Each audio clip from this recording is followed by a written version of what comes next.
Hey guys, welcome back to Pixel Street Podcast. This is episode 198.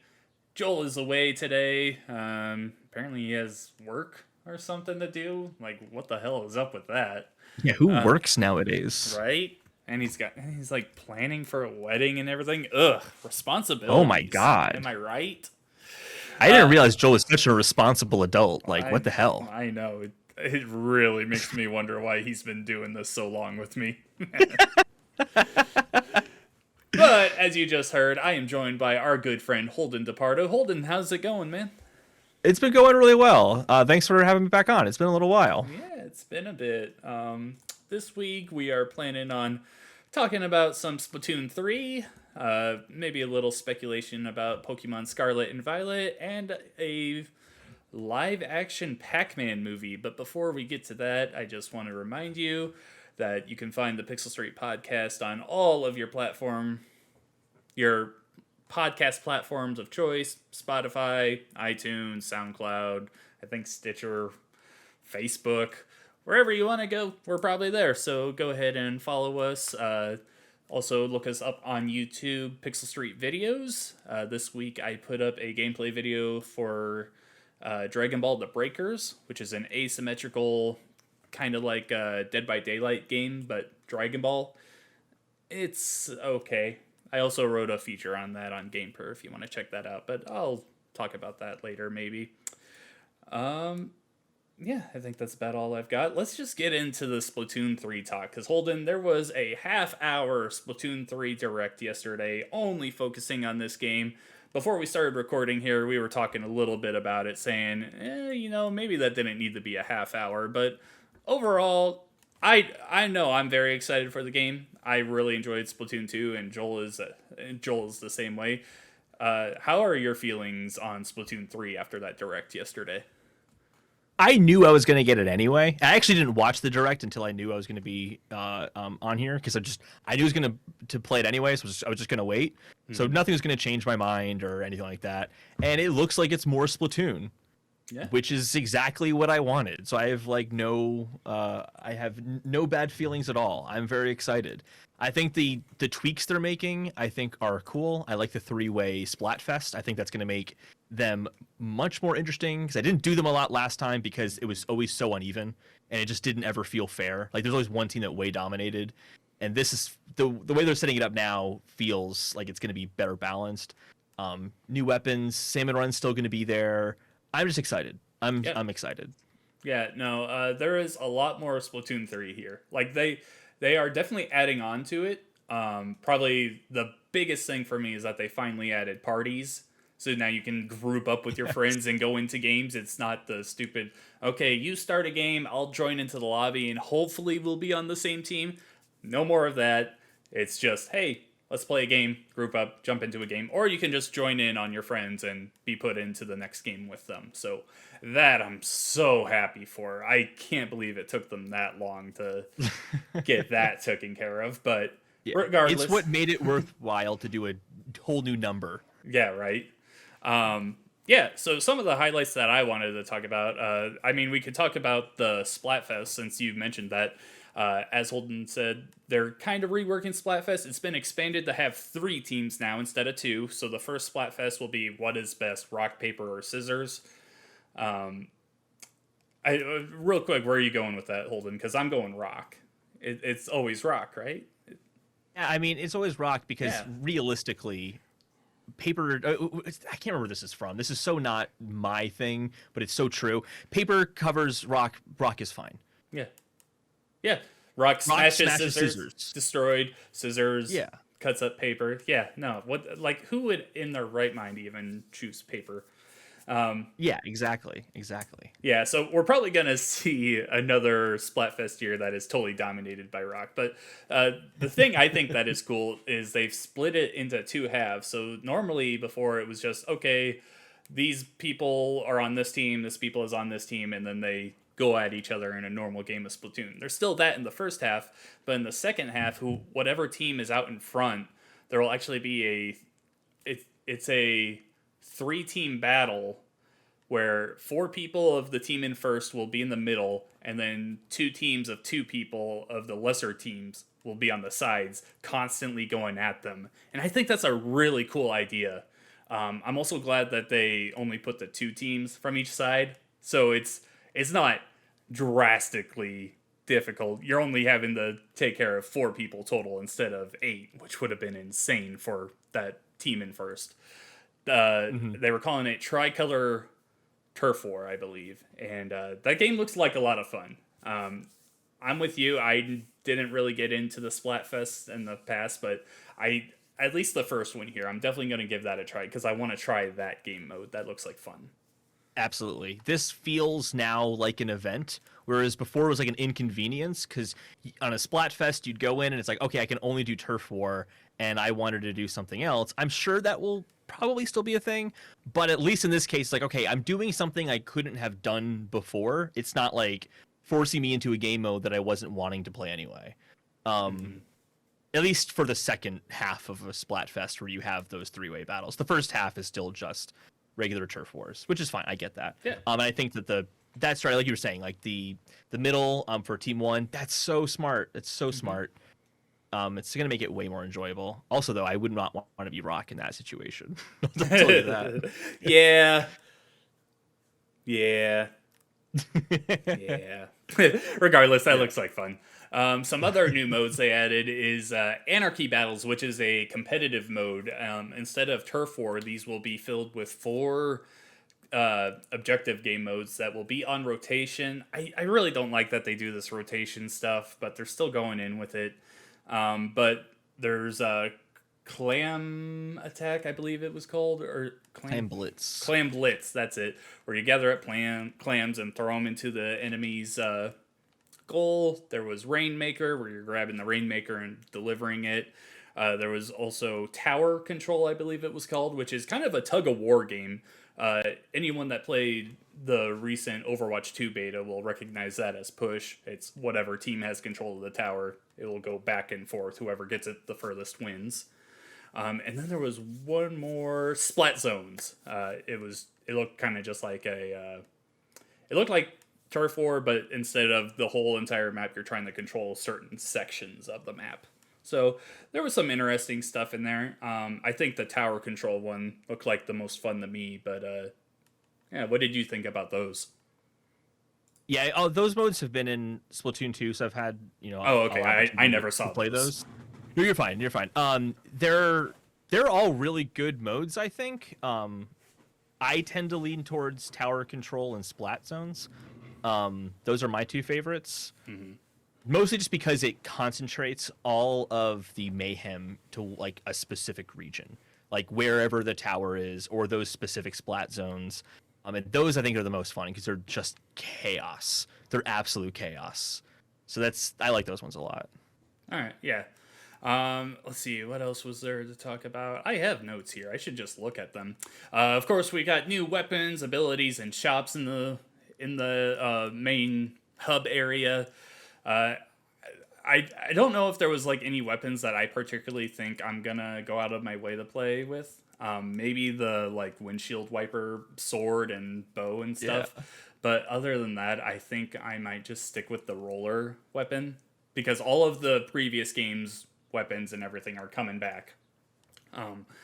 That was always my favorite, so I might just stick with that. But I'm pretty excited for like the new gear to see what kind of new abilities they put in there. And they also added a guy named Merch who you talk to and he will re-roll the abilities on your gear and stuff. So I think that's a really cool addition that I think was really smart for them to include. Totally. Because I'll get new outfits just for the new abilities, even though I'd like to keep my same outfit. For sure. So that's nice. Yeah. Yeah. The katana one, like the katana wiper, whatever it was called, that one looks really awesome. But I'm so bad with the roller that I can't imagine I'd be good with the katana. Even though I like that it has that long range element. So look at that, I'm like, that's a really cool weapon, but that's gonna destroy me when I'm playing this game. I know I'm gonna be so annoyed with the katana, just like I'm so annoyed with the people who use the rollers and just come out of nowhere to obliterate you. That's me. Yeah, my thing with the wiper is I would have to give it a try because I'm not sure if that basic attack would be good enough to take out anyone in front of you. It looked like it wasn't putting out a ton of paint, but I could be wrong on that. They said the charge attack, like if you get close up to someone with the charge attack, then you can really do damage. Yeah. So it seems like that's what how they want you to use it. Yeah, see, that's the thing with me. I'm not great with like charge up attacks. I want to be fast. I don't want to be slowed down for like one massive hit. I've just never been that kind of player. I'm sure there's people that will be able to time that well, just not for me, probably. Oh, yeah. That'll be the meta at the beginning, I'm sure. Yeah, probably. Salmon Run is back. They brought in a whole new roster of bosses along with it. They showed us the salmon lid, which is it's like a floating dish thing that protects salmons inside it, but if you go under it, it's going to try and stomp you. There was also a big guy that shot out bombs at you, which those were fine. I like the giant Godzilla thing though that they showed, the like king boss at the end. So I never played Salmon Run in Splatoon 2. This is definitely something I'm gonna be trying. And then they also added that there's gonna be an event every few months called Big Run, where the salmons are like attacking the city and you're trying to hold them off. So I'm not sure, is that different from just Salmon Run? Because it looked like it looked like kind of the same thing, just a different map. Maybe it looked away when at Park, because I don't remember that. But you said it was in the city, like they were in the city, like the lobby area, like the. Well, it was like just outside the city. The narrator said, "Oh, but the salmons like to attack the city where everyone lives." Oh, okay. Yeah, it didn't look like they were directly in the city, but they were like right next to it. Okay. Yeah, because the salmon run's usually like on. It always looks like some sort of like harbor area with a lot of sludge around it. But so maybe it's just a different environment, I guess. I don't know. Yeah, maybe. Regardless, I'm excited to give Salmon Run a try. I've always heard good things about it in the past. Did they? And maybe I missed this. Did they say if it's going to have a consistent availability as opposed to just random times throughout the week? Yeah, so they didn't mention anything about that. I gotta figure that they're gonna fix that this time around. Like, that mode was very popular. And they have Big Run, which I said they're only gonna do every few months. Like, that could be your limited time mode. Let Salmon Run go whenever it wants. Because that's the game's only PvE mode, right? Like, that's a really cool thing to have just sitting there for people to play up with when they don't want to be competitive. I love PvE games. Me too. I prefer PvE over competitive just because I'm not good at shooters. So it's not fun to just lose constantly. Yeah, right. I would much rather be cooperative and overcome the Salmon Run. Excuse me. Especially as it gets harder. It gets really, really hard. Yeah. So. Overall, I think Splatoon 3 looks great. I was already going to buy it. I just knew that was a game for me, but definitely excited to get my hands on this. I think they announce like a playtest or something, like a beta. The first Splatfest is pre-launch. Okay, that's interesting. All right, I had to do a double take. I'm like, surely they meant September 27th and not August 27th. But yeah, no, it's August 27th. Whatever, as long as I get to play the game. All right, moving on here. Holden, you're a Pokemon fan, right? I would say a hardcore fan, but you like it. I like it, absolutely. All right, what is your favorite Pokemon game right now? Gold and Silver are just the best. Oh, my man! Yes! Gold and Silver is the best, and I will not hear any argument towards this. There isn't an argument against it. No. It is the best Pokemon game, hands down. Absolutely. Okay, well, so last week we had the Pokemon Scarlet and Violet presentation. The Pokemon Presents. They showed a bunch of stuff, but Scarlet and Violet, me and Joel were talking about this last week, and I was like, I'm really excited for this game now. I thought that they showed off a lot of good stuff in that. Holden, I want to know, because the last few Pokemon releases, for me at least, have been kind of I like Sword and Shield. Sun and Moon I was not into. Pokemon Legends Arceus I liked, but it wasn't anything I was particularly excited for. But with Scarlet and Violet, I'm actually legitimately growing hype to play one of these games.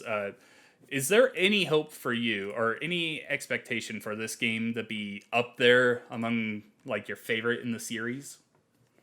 I think so.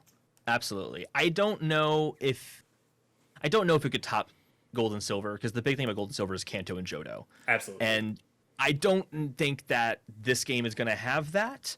But at the same time, because there's like the 3 different stories or something like that, maybe it will have that kind of greater sense of traveling like you got in Gold and Silver, in which case maybe it could. But I'm just really excited to have that open structure of Arceus, with going to any gym you want now, by combining it with the mainline series. Like, I just think that sounds exactly like what I wanted out of Sword and Shield.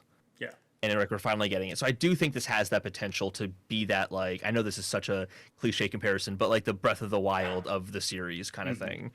I really think it has that potential. Maybe not that extreme, but that's kind of what I was thinking about though when I was coming up with this topic, because I mean, everyone who listens to the show knows I'm a huge Legend of Zelda fan. I've got a huge Link tattoo on my arm here. Love Breath of the Wild and everything. I'll go on and on about how much I love that series.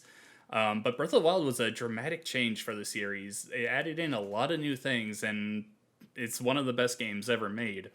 Pokemon Scarlet and Violet, it definitely not on that kind of scale, but it's adding in a lot of stuff. And for the first time ever, we have a multiplayer game here. It's not just battles and trades. It's not just raids like in Sword and Shield, which were fun. But I love the fact that we can actually jump into a game together. You and me, one night, we're like, hey, you know what? Let's just go around here and look for Pokemon together. How that all is going to handle out, I'm not sure.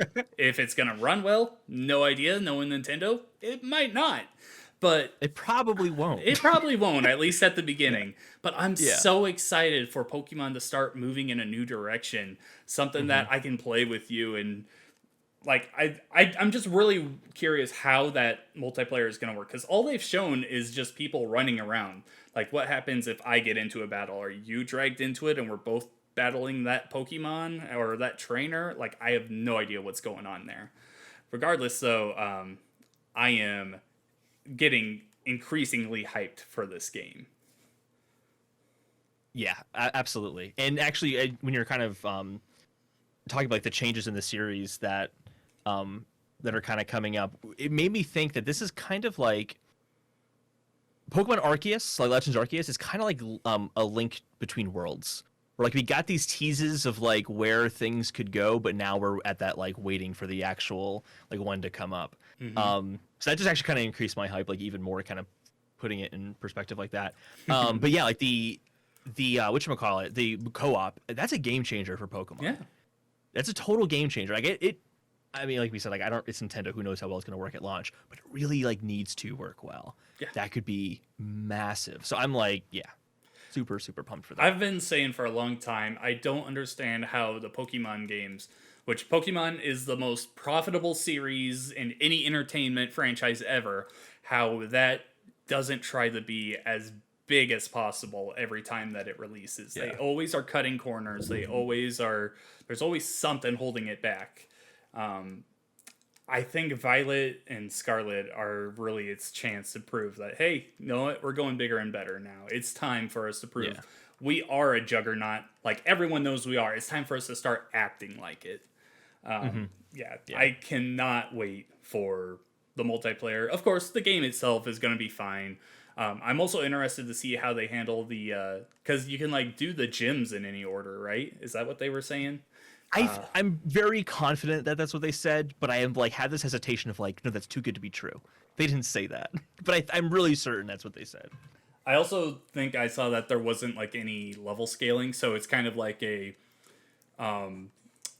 let's say, playing like the original games, I could decide to go straight to Celadon City right away, but I would be way underpowered for that. So maybe it's kind of a Breath of the Wild thing in that aspect. I don't know. I at the start of this year, I was starting to say I was really burnt out on Pokemon because there's so much Pokemon. I still play Pokemon Go pretty regularly. We had Legends Arceus, Sword and Shield feels like it was not that long ago. Pokemon Unite, when Scarlet and Violet were announced, I was like, man, I need a break. But now that we're a few months removed from Legends Arceus, I'm getting back in. I'm very excited. Yeah, I was in the middle of Legends Arceus. I was loving it, but I caught up in things. I didn't have as much time to play as I wanted to. And then they announced Scarlet and Violet, like when I was in the middle of Arceus still. And I'm like, yeah, I'm just gonna wait. Yeah, I'm not gonna invest any more time in this. yeah. Legends Arceus is a good game. It is absolutely. I think I did everything except the final battle. I think I got to the final battle and I lost, and I was like, wow, that's the first time I've lost in this game. I was like, okay, I'll train up my Pokemon and come back, and then I just never did. So It was just permadeath mode. That's what it was. yeah, they're gone. That's my Nuzlocke. I made it to the very end. They're all dead. Yeah, I wasn't in love with Legends Arceus environment, that old time kind of thing. So I'm glad that they're going back towards a modern day thing. Also, have you seen like the overview map of that and everything? The like giant zoom out that they did? No, I haven't. It looks really cool. There's like a big like crater thing in the middle, and then you have like these different biomes all over the place. It looks really good. I'm excited to explore that area if you get a chance to look it up. Yep, I'm just looking it up. Oh yeah. Yeah, looks cool. That is really cool. Also, what's with that center area? Yeah, that's what I was trying to figure out. It looks like some kind of crater thing, but it looks like there's water in it, if I remember right. Yeah, it's like water or a cloud or something. But then in the middle, it's almost as if it's like the center of a storm or the center of like a whirlpool or something. Like, I don't know. That's cool. That's got to be the end game area. Yeah, that would be cool. That does look like a really good map. Yeah.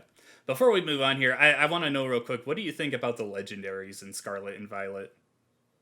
Because to me, I don't care that's the stupidest thing that they've shown in these games. Yeah.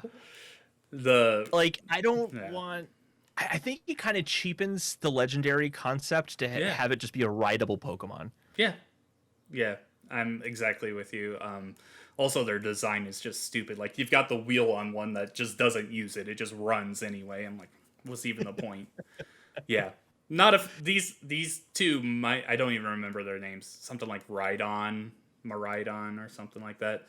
These two, before we even get to them, they might be my least favorite legendaries in the series. Yeah. But that's fine. If the rest of the game is good, I can live with that. I'll be totally fine with that. Something just hit me. All right. How did I not think of this? This seems really obvious to me now. Hunting for legendaries is going to be epic in that game. If there's like more literally legendaries. Hunting for them, like wandering the world and looking for a giant Pokemon running around. Hopefully. That sounds awesome. Hopefully that's what they do. Yeah. Oh yeah. Hopefully, hopefully they bring back. Hopefully they bring back some of the classic legendary Pokemon. Like imagine seeing Lugia flying around, and it's like, oh man, I can't catch Lugia yet, but maybe one day when I'm more powerful in this game, or I find them out, like that could be that really would be amazing. Awesome. That would be really cool. That would also be something that I hope that they don't tie into the raid system that they do. That would be something that I want to do on my own, and I don't want it to be connected to that crystallized thing, which I think is a cool new gimmick. I mean, it's just pretty much a new form of Mega Evolution, but it's I would rather just go on like a classic journey to catch my legendaries, I guess. Yeah, absolutely. Like finding out like, oh, in this area, like there's a cave, and find the cave. Yeah. That's what I wanted to do. Yeah, that was like the best thing in those in the first 2 generation games. I never played 3rd generation, so I don't know if it's the same way, but like you're like, okay, they're excellent. I've heard that Lugia is in the Whirlpool Islands here. Okay, I'm just gonna go in, journeying. Holy crap, I found him. Like, that's so cool. Yeah. All right. Yeah. Moving on to our last main topic here. Holden, Pac-Man is getting a live-action movie. How hyped are you for that? Not at all. It's gotta be... You know what? Before we go any further, I just want to say, when they announced that Detective Pikachu and Sonic the Hedgehog were both getting live-action movies, I scoffed at them. I was like, oh man, those are going to be terrible. Those are awful ideas. I love both of those movies, so I'm at least gonna give Pac-Man a chance to prove that they can do it right. But man, it just does not sound like a good idea to me, right? Yeah, no, I totally agree with you. Like, I'm not hyped for it, but at the same time, Lego Movie, I would have said the same thing. Like, the Lego Movie's gonna suck, and that's probably one of the best animated movies ever made. Like, it's Yeah. spectacular. I haven't seen the second one, but the first one is like, very, very good. Yeah, no, Like absolutely. Toy Story levels of awesome. Yeah, I just I don't know. Here, let me pull up a report on it from The Hollywood Reporter. A live action film is in development based on the classic arcade game character with an endless appetite, Pac-Man. The project hails from Bandai Namco Entertainment, the company behind Pac-Man, as well as games like Galaga and Tekken, and Wayfarer Studios, the production company founded by people I don't know. First introduced, blah, blah, blah. The project will be based on an original idea from Chuck Williams, who apparently worked on Sonic the Hedgehog movies. And then, yeah, they're just talking about people behind it. So it doesn't look like there's any announcements yet on who will play who and what the story will be about. It's just that there is a live action Pac-Man movie coming. And I have no idea what story they could go with that. I also, in the Game Per Editors chat, we were talking about like what we could possibly see here. And someone brought up Miss Pac-Man. I was like, there's no way that they're bringing back Miss Pac-Man. That thing is under such legal, like, mumbo jumbo, and they just introduced Pac-Mom, so they'll probably have her in it, but... Interesting. I was just going to make a joke about how Chris Pratt should play Miss Pac-Man, and Yeah. we'll all wonder how he's going to do the voice. In all seriousness, who would you have voice Pac-Man? Because I have no idea. I would love it if it was like the opposite of who you would expect it to be. Okay. Like make The make Rock. Pac-Man like Idris Elba or something. Give, That would be awesome. Make Knuckles Pac-Man. That'd be cool. Oh, I totally forgot he plays Knuckles. I Can do both. I was thinking... I believe in him. I was thinking maybe Kevin Hart could do a funny Pac-Man. Yeah, I can see Kevin Hart doing that. Maybe him. I don't know. It's just really hard for me to envision Pac-Man's voice, I guess. I'm sure they've that's the given thing I'm him a having a hard voice in time the with. past, but it's like higher pitched, isn't it? What's his personality? Like, does he have a personality? So they've had like shows and stuff. I've never watched them. like Pac-Man to me is just in a maze constantly. So that's really all I know about Pac-Man, but I know that they've done like shows and they've like expanded on the lore and everything. Also, like, how are they going to work in the ghosts? Like, is this going to be like a semi-horror story for like kids? Like, I would absolutely love that if like the ghosts are like trying to haunt people. And, It's a Goosebumps kind of thing. and like they get Pac-Man and he like actually like turns himself inside out and be like, oh my god. That would be amazing. Yeah, I have no real expectations for this movie. I'm gonna give it a chance because, like I said, Sonic and Pokemon proved me that, hey, video game movies can be good and I can really enjoy them. But it's Pac-Man. Yeah. Well, there's a few of these now. Like there's the Mario movie, obviously. The Minecraft movie is going to be made. Like, what are you going to do with all this stuff? At least with those, though, they're going to be computer animated. This is like an actual live action movie. That's where it gets it for me. That's true, yeah. Like, that's fair.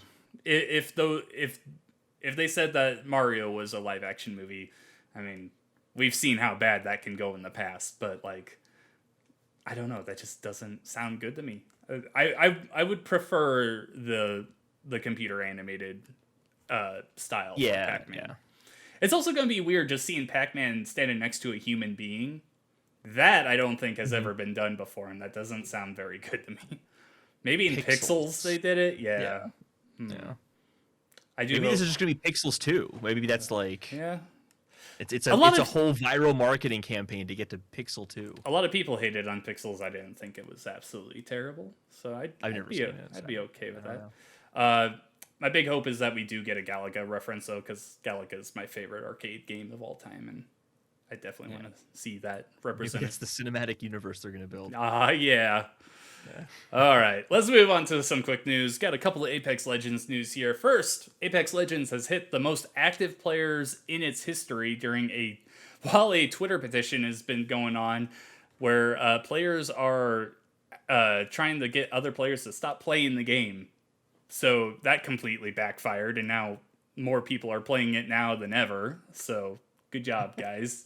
You played That's yourself. like rule 101 for the internet. If you tell someone not to do something, then 500 people will decide to do it anyway. Yeah. 500 different people. Yeah. Like unrelated, just come out of the woodwork to do it anyway. Yeah.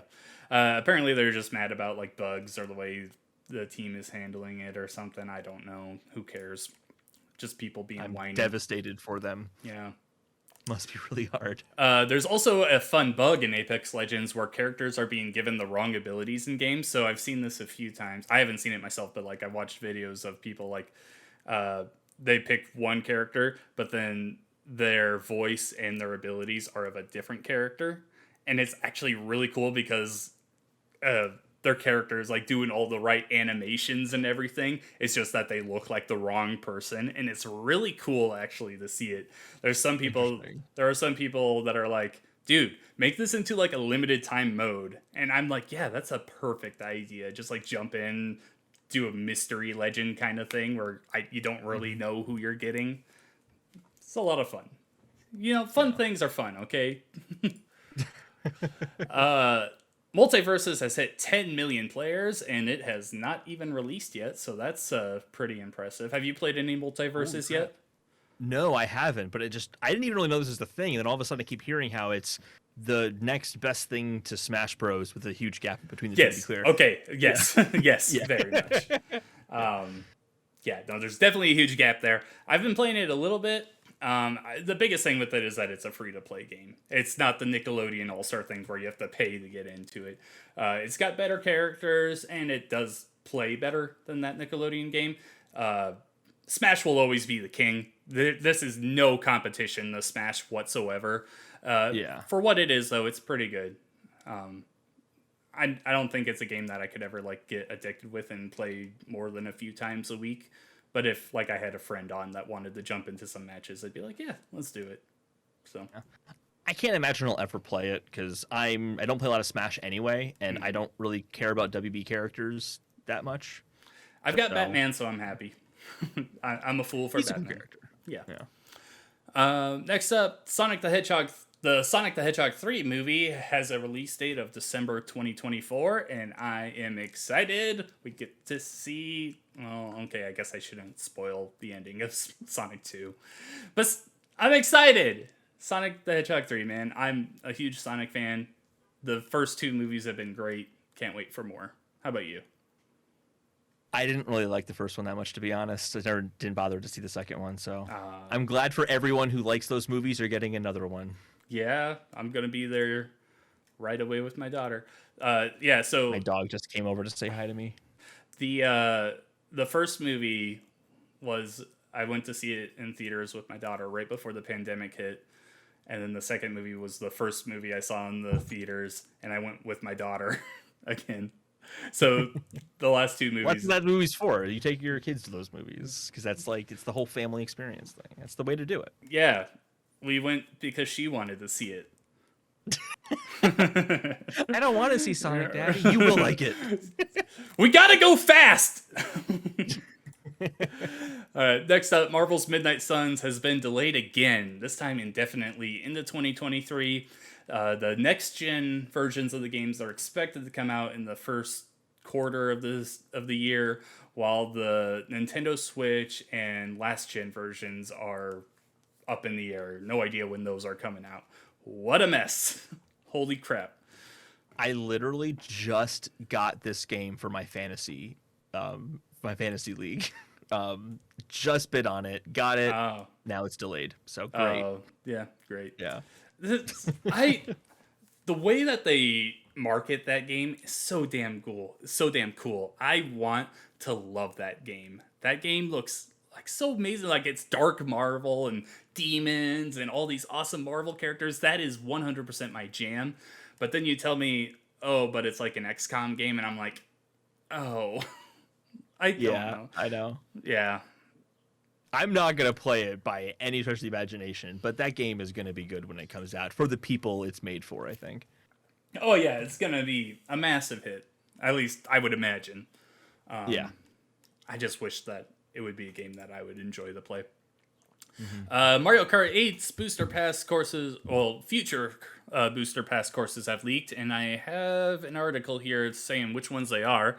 So if you don't want to be spoiled, just skip ahead like 30 seconds. So Wave 3 will include Mario Kart Tour tracks that are London Loop, Berlin Byways, and Merry Mountain, and then Mario Kart DS's Peach Gardens, Mario Kart Super Circuit's Boo Lake, Mario Kart 7's Rock Mountain, and Rainbow Road. That's a good one. Rainbow Road in Mario Kart 7 is one of the best ever. And then from Mario Kart Double Dash, Waluigi Stadium. There are plenty of other tracks revealed for Waves 4, 5, and 6 as well, although Wave 3 is the only one that appears to have had its entire lineup revealed. And then, of course, as with all that, blah, blah, blah, take it with a grain of salt. So, are there any tracks in there, Holden, that you think you're particularly excited to try? Peach Gardens, I remember being a track that I liked on DS. DS was my first Mario Kart game that I ever played. Okay. So that one has like a special place in my heart. So I'm excited about that one. I don't remember that Rainbow Road on Mario Kart 7 because I didn't play that much of 7. It's like you're like bouncing between different planets and stuff. It was pretty cool. Yeah. I do remember that one. Okay, yeah. I'm particularly excited to see the glow up for that one. Like how much better graphically it looks now. That's particularly what I'm excited for. And then the tour tracks as well, just because like we were talking about beforehand, like they're new tracks to us, so that's exciting. Yeah. I also love the way that they change course every lap. Like that's just a cool idea. Yeah. Rock Mountain and Waluigi Stadium from Double Dash is an okay track. Not one of my favorites from that game, but it's all right. Okay, and then finally, on our quick news, Kirby's Dream Buffet is set to release on August 17th. This is the Fall Guys-esque game where you play as 4 Kirbys rolling down food-themed areas, grabbing like strawberries and battling it out at the end. I don't know. I'm going to try it because it's Kirby and Nintendo, but I don't think it's particularly a game that I'm going to get too hard into. Kirby just seems to go into like any genre it wants to. Yeah. I mean, see, that's the thing. We talk a lot about how Nintendo doesn't support, let's say, F-Zero and Metroid for the longest time, Star Fox, like all these guys, but I'm blanking on the Kirby developers. HAL Laboratory? HAL Labs, yeah. They love Kirby, and they will do whatever little thing comes up in their mind to put Kirby into it. I love the dedication. That's what I'll say. Like they have shown over the years. I came up with like the number of Kirby games since like 2010. I asked Joel what it was, and I quizzed him on it, and I think it was something like 13 games or something like that. Like there's been more Kirby games than there's been years since 2010, something like that. It's like they love making Kirby games, so that's too funny. By the way, a Kirby Metroid game actually sounds really interesting. A Kirby Metroidvania, that would be pretty cool. Like imagine like all your power-ups are just from the different enemies in the world, or maybe like and then just that's how you navigate and explore. That could be really open-ended, and I want to say that could lead to some really interesting stuff. They might have done something similar to it. I don't think they've done like a full-on Metroidvania, but they've done kind of like a giant map where you could like kind of go wherever you wanted thing. I want to say on the DS. I could be wrong about that. But no, I think that would be a really cool idea, like a full-blown Metroidvania game. I'd be down for that. Yeah. All It could be right. like, baby's first Metroid game, because the Yeah. Kirby game's a little bit easier. So Yeah, for I didn't sure. mean that as insulting as that sounded, by the way. They are very easy games. That's it. Yeah. All right, Holden, what have you been playing lately? I've really not been playing a whole lot, but I did play Stray recently, and I loved Stray. Okay. Really like Stray a lot, and then I've been like obsessed with Picross. Super obsessed with Picross. That's been like my go-to game lately. All right. Tell me about Stray because I haven't played that yet. So Stray is a game where you play as a stray cat, going through this city that is populated entirely by robots because you're trying to get out of the city. You basically fell down there and you're trying to get out. And it is so well paced. It's constantly showing you really cool environments to explore. Think of like platforming in a city, but as a cat. It's not hard platforming. They kind of guide you along nicely, but it's kind of cool to explore the city in that perspective. And then it kind of goes between kind of more puzzly elements to escape sequences. I think are kind of the two main things it goes between. And it's just a really enjoyable story. And it's something I think is absolutely worth playing, especially if you have PlayStation Plus Extra or higher. Yep, I do. That's how I played it, at least. Yeah, I've been playing and downloading it. I just haven't really touched my PlayStation lately. Our friend Mike Soak, he posted on Twitter that he particularly wasn't a big fan of the game, but he went through and played it. But everyone else that I've heard talk about it says that they love it. Maybe they're all just cat people. I don't know. I'm not a cat person at all, Oh, okay. to be clear. So, yeah. All right. I'm a dog person, and I kind of don't like cats that much. Sorry to cat lovers out there. I don't mind. You do you. The only thing I've seen on the game, I've seen like the same cutscene probably like 10 times where the cat's like jumping over like these pipes and then it breaks and he like falls down and slides and falls into the black. I'm guessing that's towards the beginning of the game. Yeah, that's like the tutorial, then the story begins. I've seen that so many times, so I just keep seeing this cat like fall into the darkness and I'm like, this is cool. That's yeah. It's worth it. It's totally worth it. You could beat it in a weekend easily. Gotcha. Okay. And then Picross, you nerd, like good.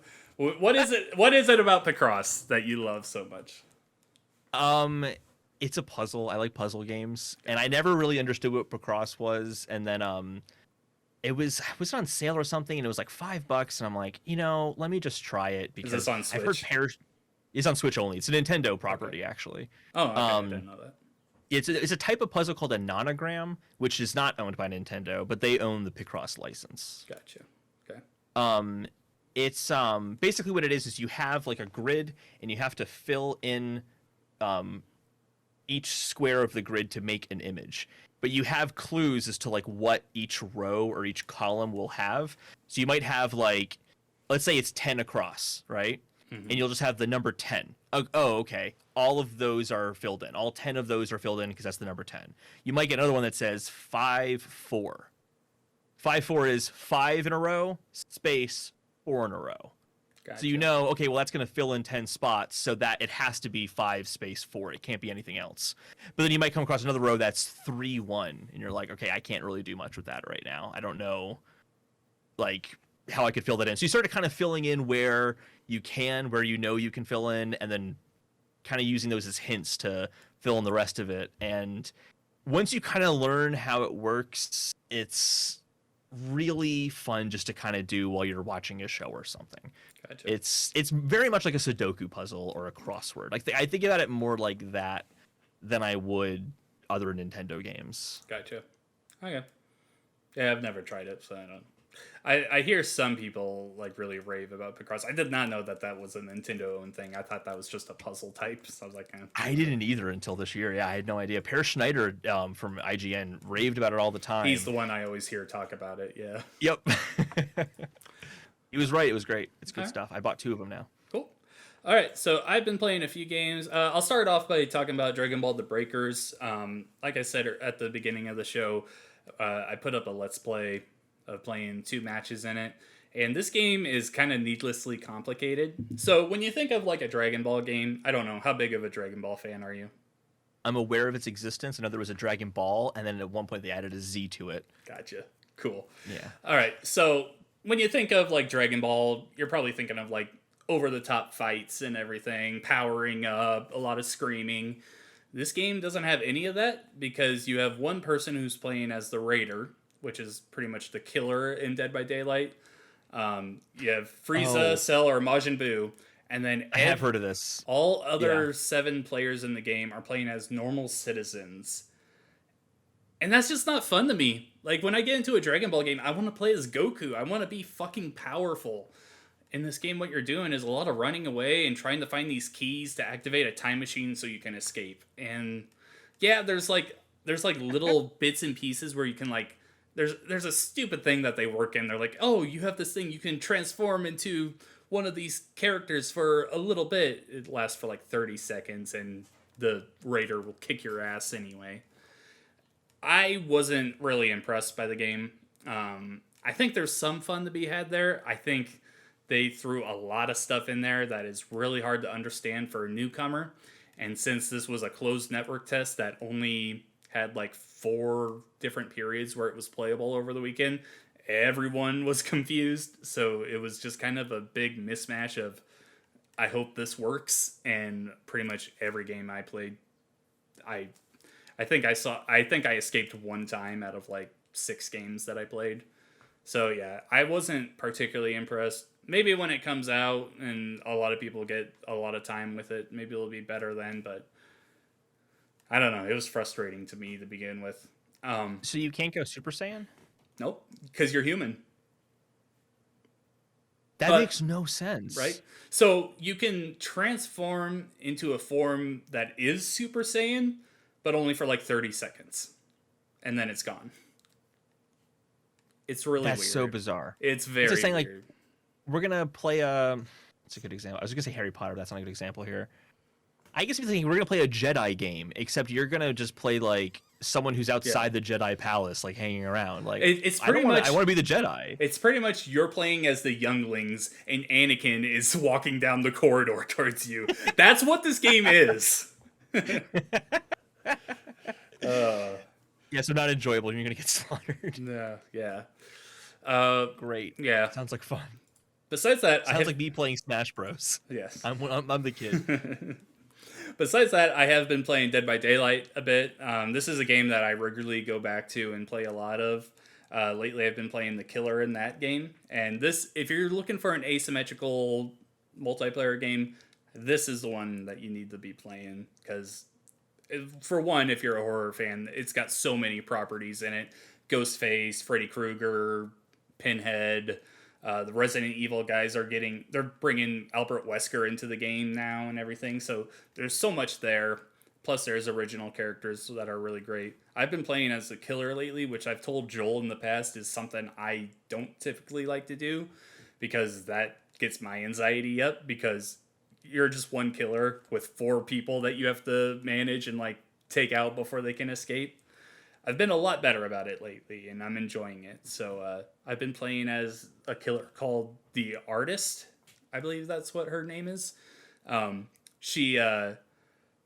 whole story is that she was an artist that like got captured by these thugs, and they cut out her tongue and killed her. And then she got these powers to control these crows, and she can like summon them and send them across the map to find people. It's a lot of fun. Did you pick this character because it was the closest to your own real life? That you felt like you could relate the most to her? Yeah, in all honesty, that's how I died. So, yeah. You're Bruce Willis in front of me right now. Yeah. Everyone else just like doesn't even see anyone else there. There's like an empty chair. Yeah, this recording goes out and it's just you talking to nothing for an hour.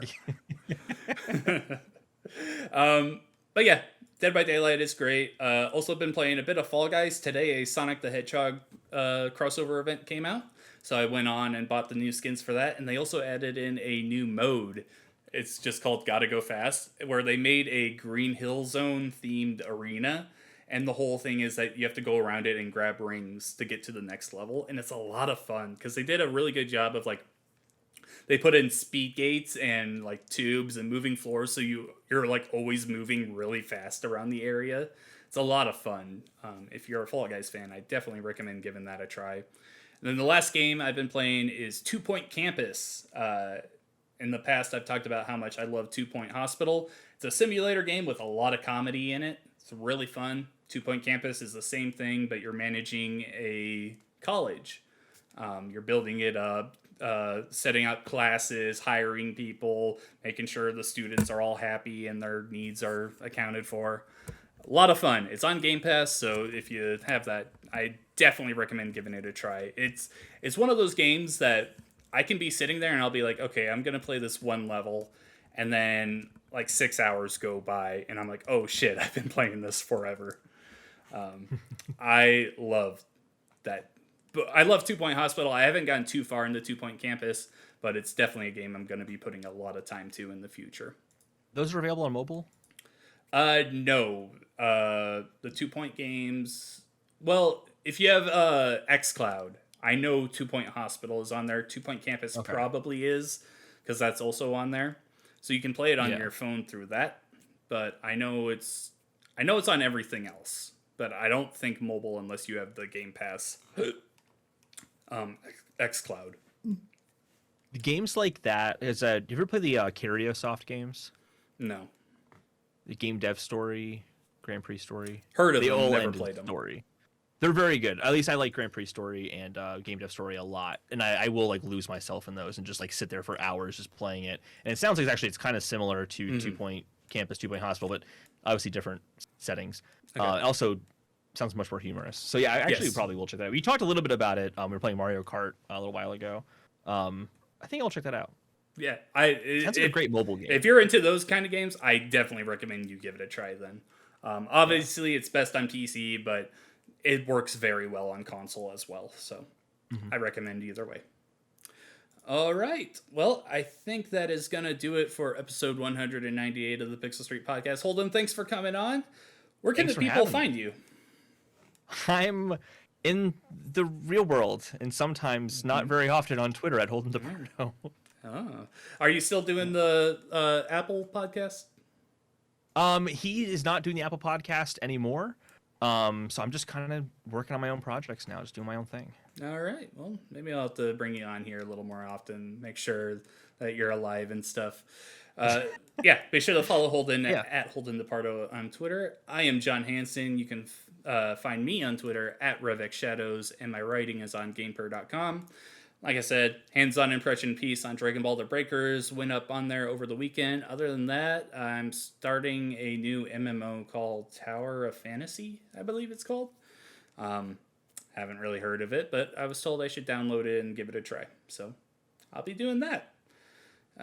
Thanks so much for watching and listening, guys. Please subscribe to us on YouTube, Pixel Street Videos. Follow us on Twitter at Pixel Street, and also follow us on Spotify, Apple Podcasts, wherever you listen to podcasts. Thank you so much. We'll catch you next week for episode 199. Bye! Bye!